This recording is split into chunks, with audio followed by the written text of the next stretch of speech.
संतोष मिश्र का स्कूटर जो है वो राजा भैया का काफिला गुजर रहा था और उससे टकरा गया राजा भैया की गाड़ी से। और बस इस बात पे संतोष मिश्र को बहुत बुरी तरह से पीटा गया और उसी तालाब में लाकर फेंक दिया गया।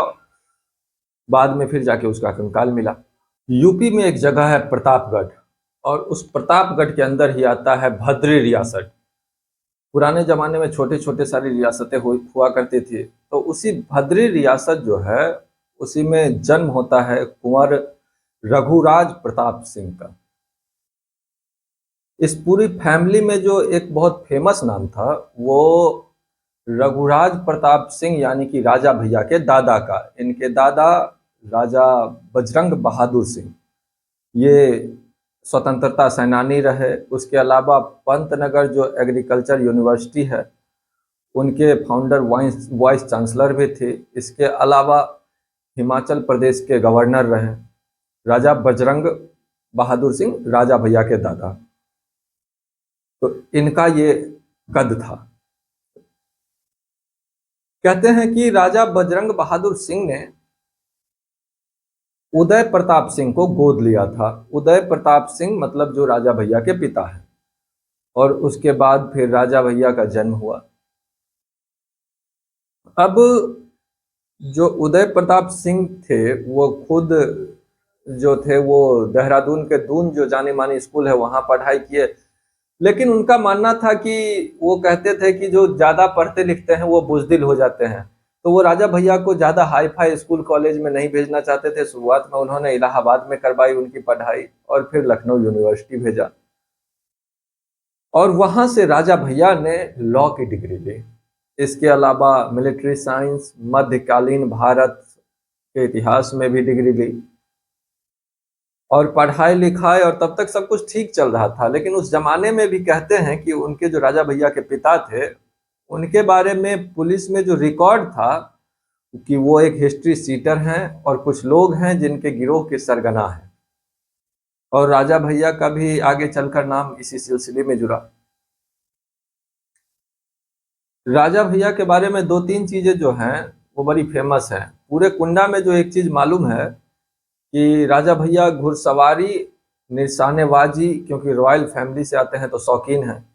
और वहाँ के लोगों की ये भी धारणा है कि राजा भैया साइकिल से लेके जहाज तक चलाते हैं। हालांकि इसकी कोई मतलब कि ये नहीं है, सत्यता नहीं है कि कब उड़ाया जहाज और कब लाइसेंस लिया। लेकिन कहते हैं 2009 में एक एयरक्राफ्ट भी उनका क्रैश हुआ था। कई सौ करोड़ के मालिक, कई सौ एकड़ में फैली इनकी रियासत। उसके बाद राजा भैया धीरे धीरे बड़े होते हैं। पहली बार 1993 में जब उम्र 25 साल के आसपास थी तब राजनीति में उतरते हैं और कुंडा विधानसभा सीट से एक निर्दलीय कैंडिडेट के तौर पर चुनाव लड़ा जाता है और राजा भैया चुनाव जीत जाते हैं। वो जो शुरू हुआ था लगभग 30-31 साल पहले चुनाव जीता 1993 का, फिर उसके बाद लगातार अभी तक लगभग पिछले करीब 30-31 सालों से राजा भैया एक विधायक के तौर पर और कभी किसी पार्टी के साथ चुनाव नहीं लड़ा, हमेशा निर्दलीय लड़ा। और ये भी कहते हैं कि सामने उस इलाके में कुंडा विधानसभा से कोई खड़ा होने की हिम्मत भी नहीं करता। शायद उनकी वो दबंगई है और उनका जो राजा भैया का जो उनका कद है, जो उनका मशहूर है, उसकी एक वजह ये भी है।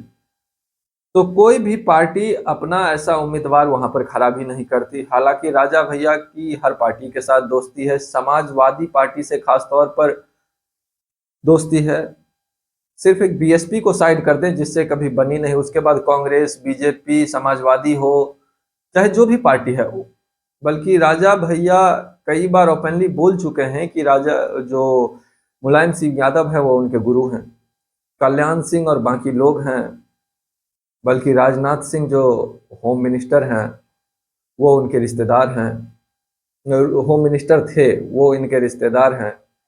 तो इन सब का असर है कि कोई ऐसा खड़ा करता नहीं है। आपने फिल्मों में अक्सर देखा होगा कि कोई इस तरह का एक चेहरा होता है, एक ऐसा नेता, एक ऐसा दबंग नेता जिसके सामने कोई खड़ा नहीं होता। लगभग यही सीन, यही मंजर वहां का है राजा भैया का। वो एक रियल लाइफ जो आप देखते हैं वो रियल लाइफ इनके रियल लाइफ में है, जो अवधारणा है या मानना है लोगों का। कोई भी राजा भैया के खिलाफ आप वहां पे पूछिएगा कुंडा में, तो मुंह नहीं खोल सकता है। अगर कुंडा में रहना है तो आप उनके खिलाफ बोल नहीं सकते हैं। तो ये धौंस और ये दबंगई है उनकी वहां पर। लेकिन राजा भैया और क्राइम, इनका जो आमना सामना होता है पहली बार, वो जब राजा भैया चुनाव लड़ने जा रहे थे उस वक्त ये शुरुआत होती है। उस वक्त कुंडा में करीब 2 गुटों में कुछ झगड़ा हुआ, 20 के आसपास घर जला दिए गए, 3 लड़कियों के साथ बलात्कार होता है, घर जल रहा है लेकिन कोई बुझाने के लिए नहीं जाता है। और कहते हैं कि पानी वहां पास में ही एक तालाब था लेकिन किसी ने कोशिश नहीं की उसे बुझाने की। और इन सारी चीजों को लेकर राजा भैया को पर उंगली उठती है। और तब कल्याण सिंह जो हैं वो यूपी के मुख्यमंत्री हुआ करते थे, और तभी उन्होंने कहा था कि इस कुंडा के गुंडा को देख लूंगा, और कुंडा का गुंडा नाम दिया था राजा भैया को। और ये पहला इंसिडेंट था जो लड़ाई हुई थी, जो 20 घर जलाए गए, लड़कियों के साथ रेप। हालांकि इसमें राजा भैया पर कभी कोई कानूनी सजा हुई नहीं, लेकिन इसको लेकर उंगली उठी। इसको लेकर कल्याण सिंह भी फिर भर के, और कल्याण सिंह ने कहा था कि हम इसको सजा दिलाएंगे और बख्शेंगे नहीं जो गुनहगार होगा। लेकिन कमाल देखिए राजनीति का कि 1 साल के बाद वही कल्याण सिंह जो राजा भैया को कुंडा का गुंडा कह रहे थे, वो अपनी ही सरकार में राजा भैया को मंत्री बना देते हैं साल भर के अंदर। इसके बाद राजा भैया की राजनीति में एंट्री, विधायक, मंत्री। लेकिन मायावती से कभी पटी नहीं। एक कहते हैं एक बार ऐसा हुआ था कि राजा भैया ने किसी समारोह में, किसी फंक्शन में मायावती के लिए कुछ अपशब्द कह दिया था, और उसको लेकर मायावती का भी गुस्सा था राजा भैया के लिए। तो जब मायावती उत्तर प्रदेश की सरकार में आई तो 2002 में राजा भैया को गिरफ्तार करवा लिया गया और कहा गया कि ये आतंकवादी है, और एक आतंकवादी के तौर पर सामने रखा गया और जेल भेज दिया गया। इसके अलावा बीजेपी के एक विधायक थे पूरन सिंह बुंदेला, 2002 में उन्होंने राजा भैया के खिलाफ एक कंप्लेन लिखाई कि वो किडनैपिंग करने की कोशिश की, और इस मामले में भी राजा भैया को फिर अरेस्ट किया गया।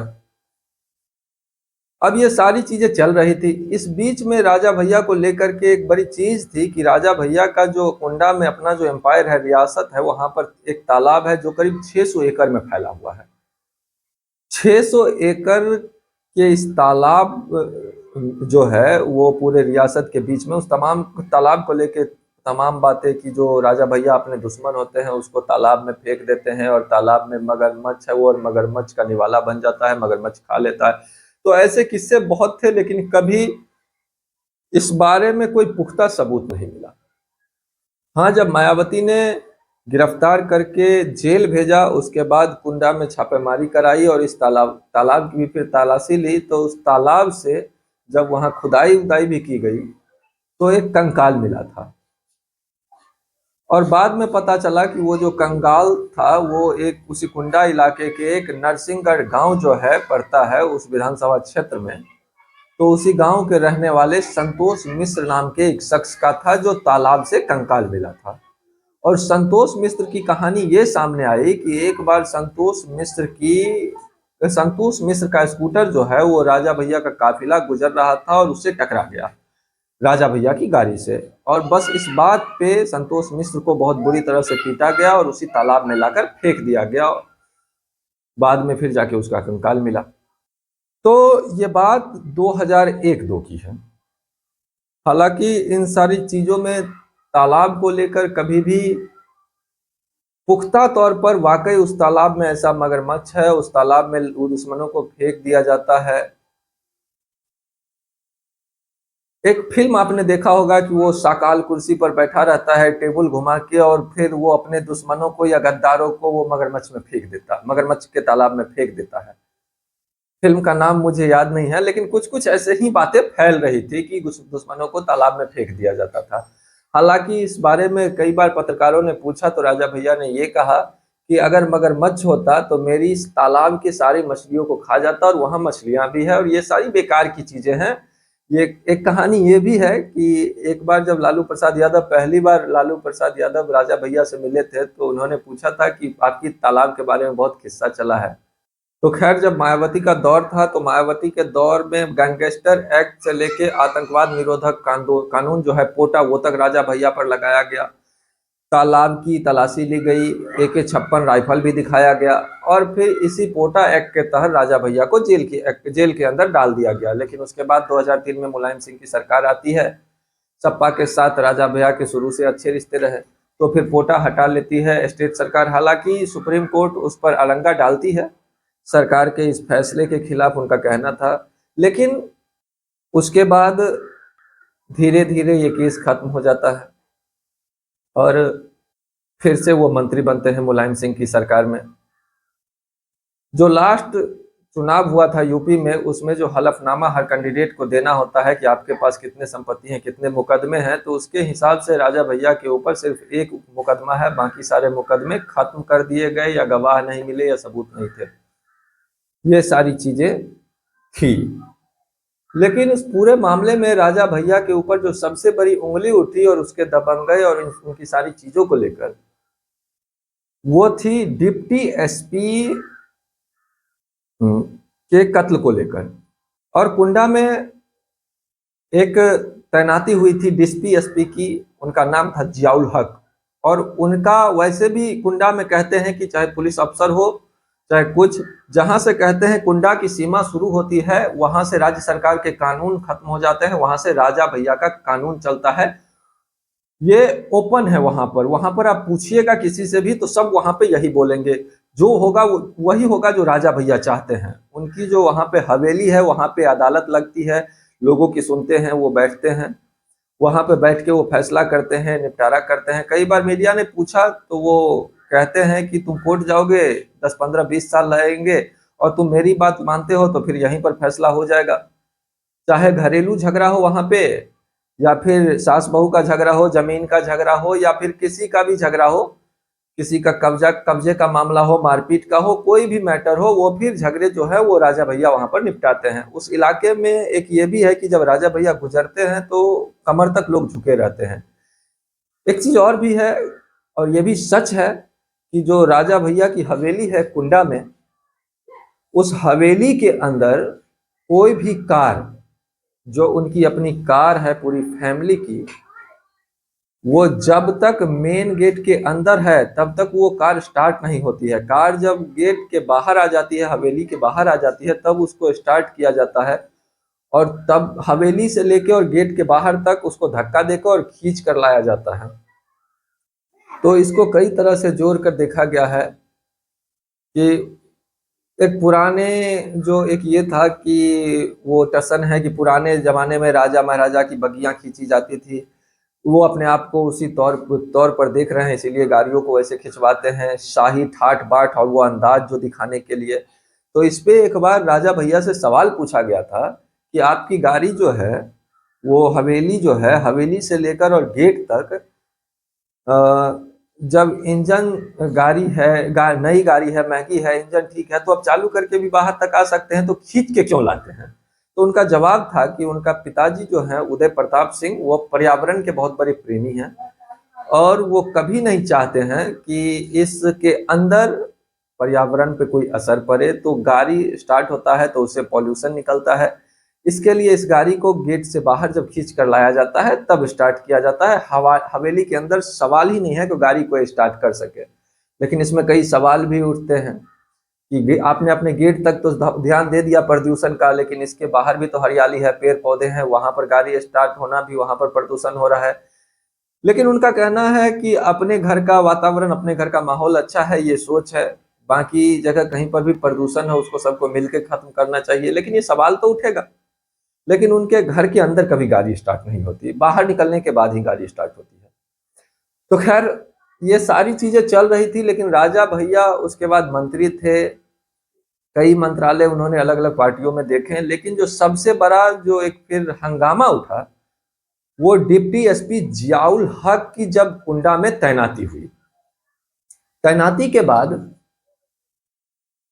कुंडा के चूंकि ज्यादातर मामले राजा भैया और ये सारे लोग संभाल लेते थे, एक जमीन को लेकर एक झगड़ा चल रहा था। और ये झगड़ा चल रहा था दो लोगों के बीच। एक गांव बल्लीपुर के प्रधान थे नन्हे लाल यादव और दूसरे थे बबलू पांडे। और ये दोनों ही राजा भैया के नजदीकी थे, लेकिन जमीन का एक जो ये टुकड़ा था जिसको लेकर ये दोनों अपने अपने दावे कर रहे थे, ये जो नन्हे और बबलू के बीच जो झगड़ा चल रहा था, इस झगड़े की वजह ये थी कि नन्हे ने ही बबलू से जमीन खरीदी थी, लेकिन इस जमीन पे कांता नाम के किसी आदमी का मालिकाना दावा था। और कांता भी जो थे वो राजा भैया के करीबी थे। और जो राजा भैया का जो ड्राइवर है वो बहुत खास है, गुड्डू सिंह, वो इन सारी चीजों के बीच में था। तो इसी जमीन के झगड़े को लेकर गुड्डू को एक मौका मिल गया।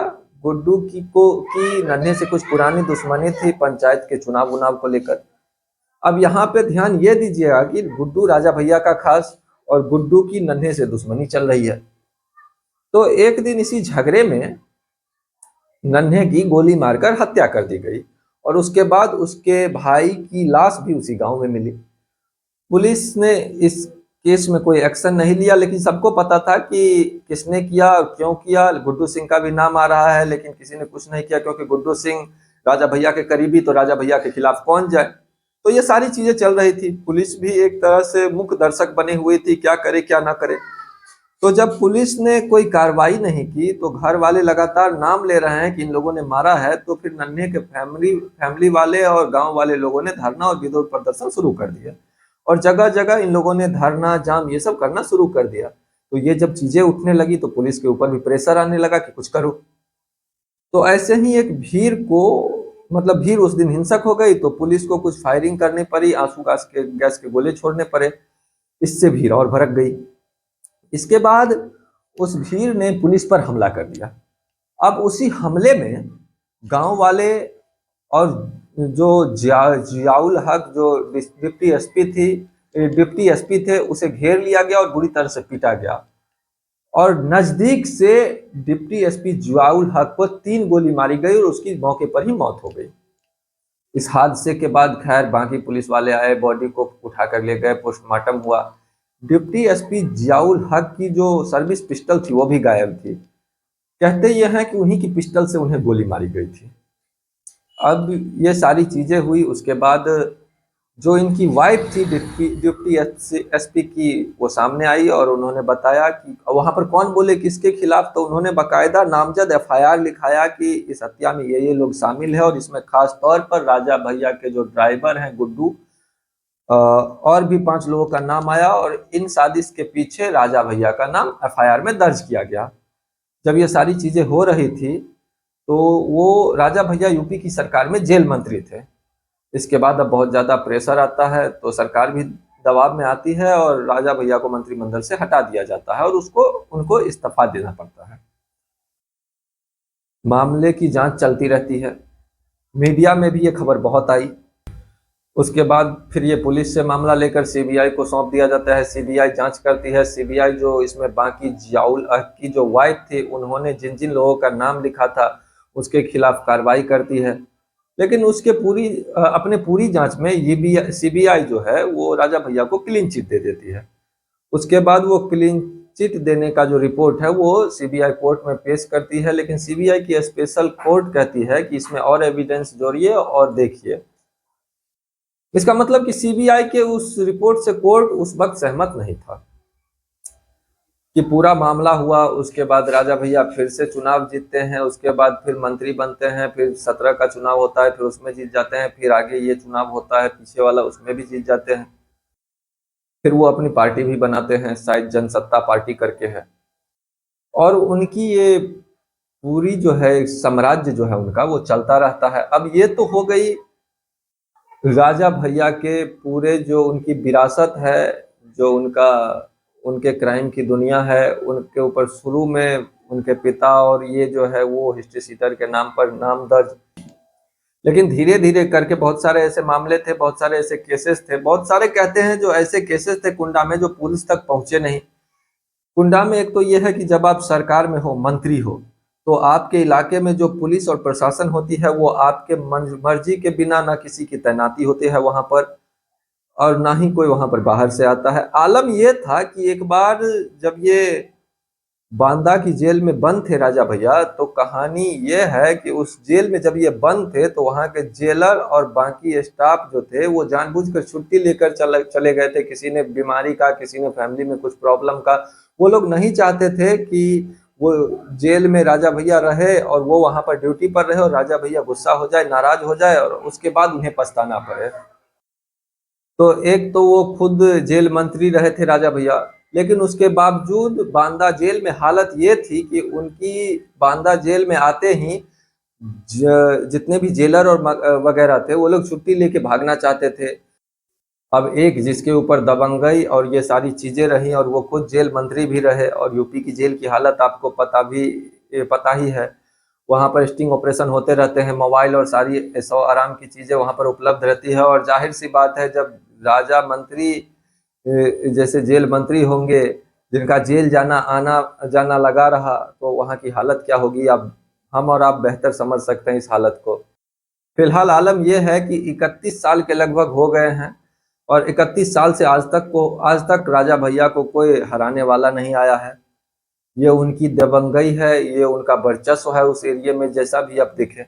और हर पार्टी लगभग अपने अपने राजनीति में उनका फायदा उठाती है और हर पार्टी फायदा उठा रही है। सिर्फ एक बीएसपी है जिसके साथ रिश्ते बड़े कड़वे हैं, इसके लिए राजा भैया कभी उसके करीब गए नहीं, वरना बाकी हर पार्टी के साथ उनके अच्छे रिश्ते हैं।